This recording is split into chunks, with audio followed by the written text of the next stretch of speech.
Monster Hunter makes more sense than most games. Hunting and gathering, the looping rhythm of every game in the series since the 2004 original, is quite literally built into our DNA. The thing is, our cavemen ancestors didn't have to wade through 4 pages of stats to work out if their clubs had a 30% chance of knocking out a bison. So the basic idea is simple, the result immensely satisfying, but for over a decade Monster Hunter's main problem has been one of communication.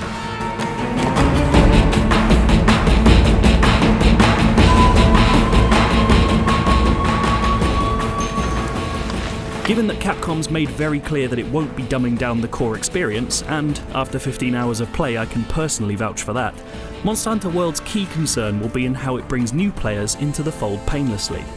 From its opening hours, Capcom appears to have nailed the balance between teaching new players without boring returning fans.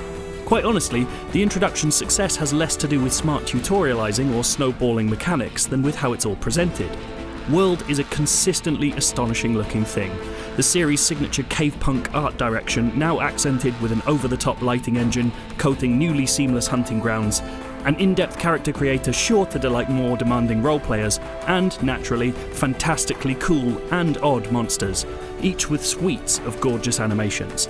After years of handheld-level presentation, I'm unjustly proud to see Capcom's demonstrably excellent art team given room to stretch their leathery house-sized wings. It will surely be the reason that potential players pay World any initial attention. But the true marvel here is in how it holds that attention. Previous entries have simply dropped players into a world where bosses don't have health bars, skills granted by armors are a matter of somewhat hidden mathematics, and every weapon type feels like a separate fighting game worth of choices, and just said deal with it. World makes that process far, far smoother through a series of quiet tutorials and clever, minute tweaks. Take those same examples.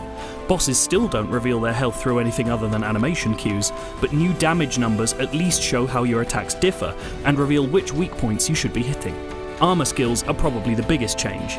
Every piece of armor now comes with its own extra ability, encouraging mixing and matching between sets to help create a beneficial build, rather than forcing you to create full sets through hours of farming before getting any benefit. Weapon types now have their own video tutorials, as well as contextual controls that appear as you fight, helping you learn on the job rather than in some drab training area. All of this has been designed so as not to slow down progress, meaning old players won't have to trudge through early missions to get to the good stuff, and almost all on-screen cues can be turned off if you want a classic experience. In fact, this is probably as breezy as Monster Hunter's been for a long time. You're hunting the game's boss monsters within an hour of starting a new game, and if you choose not to get sidetracked by the many optional quest options and Destiny-style bounties, you can hit some real challenges not much longer after that. The idea is simple. New players want to see what the fuss is about as much as old ones do. And if you're using a newly crafted heavy bowgun to fire exploding sniper shells into the mouth of a mega ostrich that uses boulders as a shield, you'll just naturally understand something of what Monhan has to offer. This isn't to say everyone's going to like it. Monster Hunter's combat is intact, bringing along all of its purposefully slow movements, punishing difficulty, and occasionally cruelly meted out rewards. It simply won't work for those going in for a classic action experience, and that visual upgrade makes it look more like one than ever. At the very least, you'll know far more quickly whether that's you. This is Capcom's best trick. It's not teaching by slowing things down, quite the opposite. You're being brought up to speed with seasoned players quickly enough that when you unlock multiplayer missions an hour and a half in, you'll at least be able to hold your own among a full hunting party. There was little doubt in my mind going in that World will be the most accessible Monster Hunter game yet. I can now say with certainty that it is. What I didn't expect is for that to mean that it's also the quickest to get to the point. It's not just a dumbed-down Western Monster Hunter, insists producer Ryozo Tsujimoto. It's amazing Monster Hunter with all the quality of life improvements we hope will expand the Western audience in a way we haven't been able to before. And, to be honest, I can't see him ending up being wrong.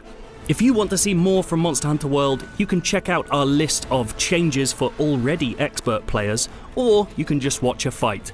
Like, take this entire fight against an Anjanath, for example.